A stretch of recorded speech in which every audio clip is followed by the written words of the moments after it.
What is silver trading at right now? If your answer is $71 per ounce, then you're looking at the wrong market, and that misunderstanding is exactly what is about to transform the entire precious metals landscape. While brokerage screens in the West display silver at $71, traders in Tokyo are paying close to $130 for the same metal. Physical dealers in Dubai are matching those prices, and industrial buyers in Singapore are unable to secure supply for less than $115. This is not a minor discrepancy or a regional oddity. It represents the largest price divergence in the history of precious metals, and it signals the breakdown of a pricing mechanism that is rapidly losing contact with reality.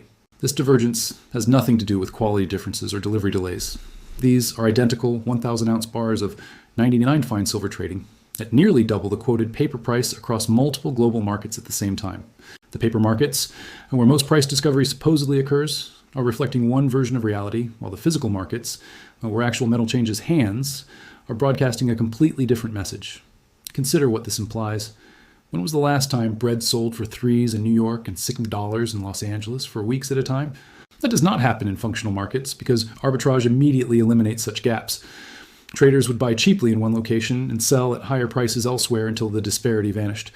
That mechanism has governed markets for centuries. Silver, however, is no longer behaving like a functioning market. The gap is not narrowing, it is expanding. And that should alarm anyone holding retirement accounts, investment portfolios, or dollar-denominated assets. On January 1st, 2026, just days ago, China enacted the most severe silver export restrictions in modern history. This was not a phased rollout or pilot program, but an immediate licensing regime that turned 65% of global refined silver supply into restricted material overnight.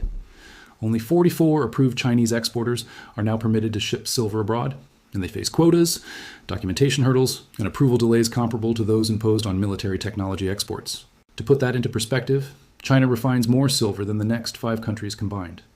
By effectively locking down 2/3 of global refined supply overnight, China was not making a minor policy tweak. It was fundamentally rewriting the supply dynamics of a critical industrial metal used in solar panels, electronics, and medical devices. Western markets were unprepared. There were murmurs in commodity circles last fall, draft regulations that analysts dismissed as routine posturing, but the actual implementation blindsided the industrial world. Manufacturers in Germany, electronics firms in Taiwan, and solar producers in Arizona are now scrambling to secure silver outside China's restricted channels. Here is where the numbers become uncomfortable.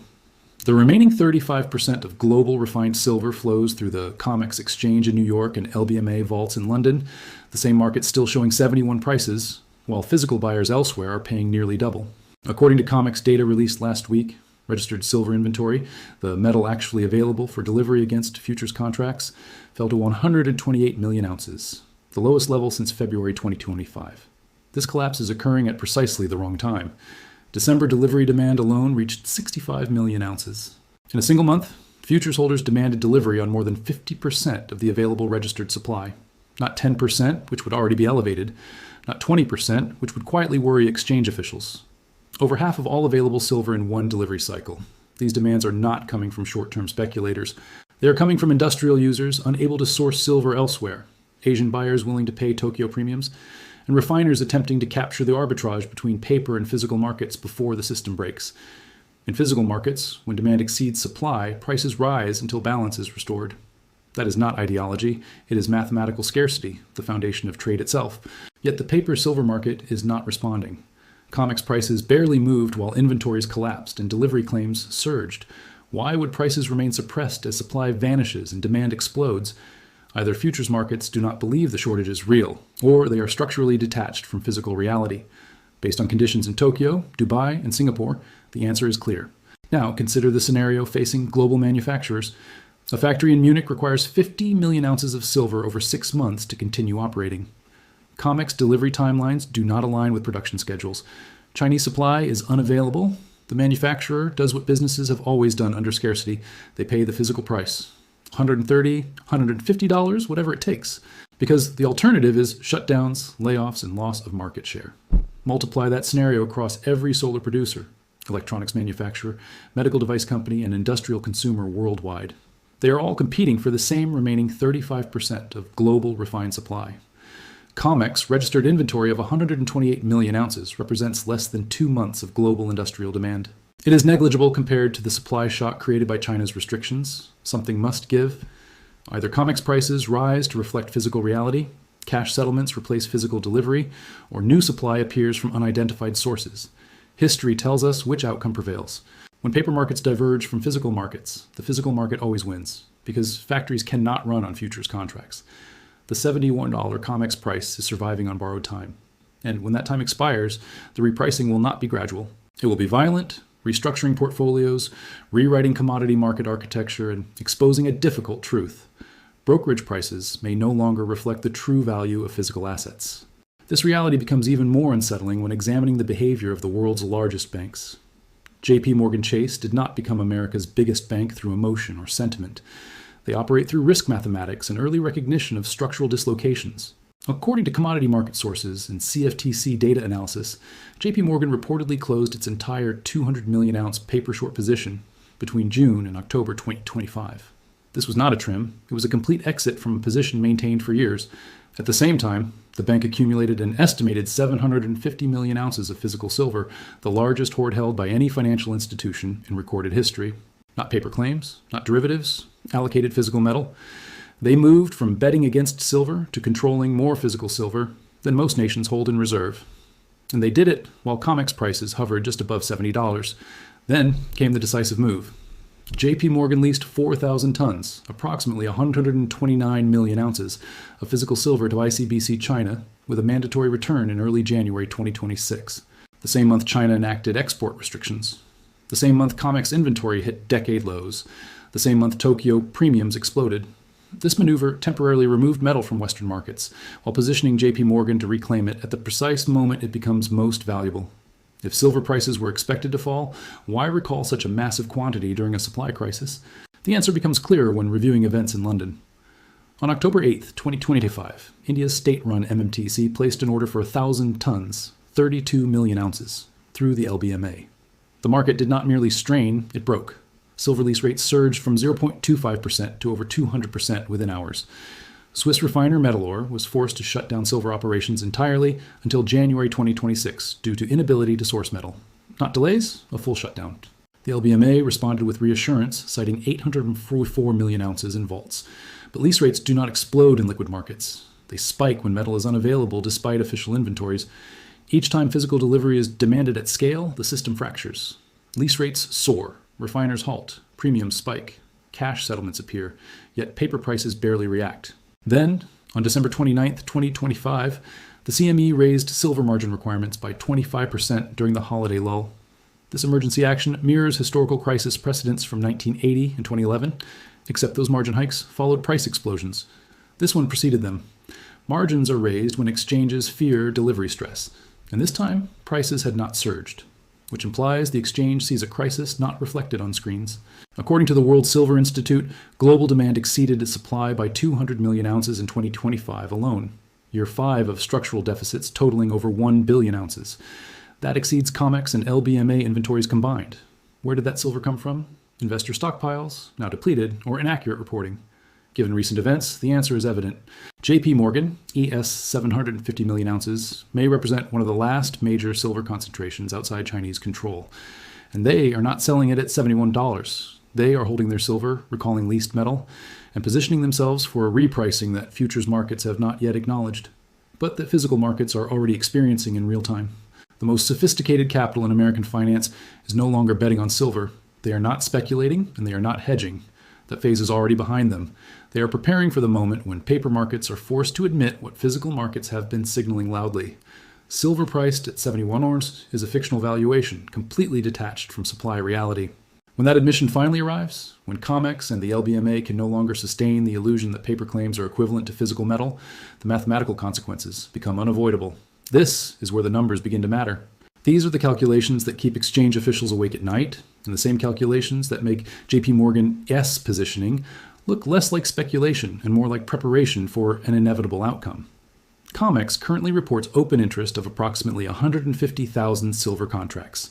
Each contract represents 5,000 ounces. That equates to 750 million ounces of paper claims, backed by just 128 million ounces of registered inventory. This represents a leverage ratio of 585%, nearly 6 times more paper claims than metal available for delivery. Under normal market conditions, that leverage does not pose a problem. Most futures participants never intend to take physical delivery. They hedge price exposure, speculate on directional movement, or manage portfolio risk, closing positions before expiration and settling in cash. The system functions smoothly as long as all participants agree to those rules. But what happens when those rules stop working? What happens when industrial users can no longer source physical silver elsewhere? What happens when arbitrage traders realize they can buy COMEX contracts at $71, demand delivery, and immediately sell that metal in Tokyo for $130? What happens when contract holders decide to demand delivery immediately rather than risk forced cash settlement later? History provides a clear benchmark. During periods of physical market stress, delivery demands typically rise to around 20% of open interest, not the usual 3 to 5%, not even an elevated 10%. 20% is the threshold at which exchanges begin struggling to source metal. 20% of 150,000 contracts equals 30,000 contracts. Multiply that by 5,000 ounces per contract, and delivery demand reaches 150 million ounces. Registered inventory stands at 128 million ounces. The math fails immediately. Even under elevated, but not panic-level conditions, COMEX would be short by 22 million ounces. In that scenario, the exchange faces only bad choices: cash settlement, emergency rule changes, or force majeure declarations that openly admit the paper market cannot meet its physical delivery obligations. And that assumes registered inventory remains at 128 million ounces. But December alone saw 65 million ounces claimed. If that pace continues, and with Tokyo premiums at $130 and China's export restrictions eliminating alternatives, there's little reason it would slow. Registered inventory could fall below 100 million ounces before January ends. At that point, the math becomes even more severe. 100 million ounces backing 750 million ounces of paper claims equates to 750% leverage at stress-level delivery demand. COMEX would face a shortfall of roughly 50 million ounces, nearly 40% of registered inventory undeliverable. Now, consider the investor scenario. You hold a March 2026 futures contract purchased at $71. You see physical silver trading in Tokyo at $130 and calculate a 59 per ounce arbitrage opportunity through delivery. You submit your delivery notice expecting metal. Instead, COMEX offers cash settlement, not at the physical price, but at the paper price of $71. Your arbitrage disappears instantly. Your futures contract, which promised physical delivery, becomes a cash-settled derivative entirely disconnected from the asset it represents.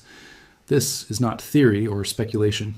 It is explicitly permitted under COMEX delivery emergency provisions when physical delivery threatens market integrity.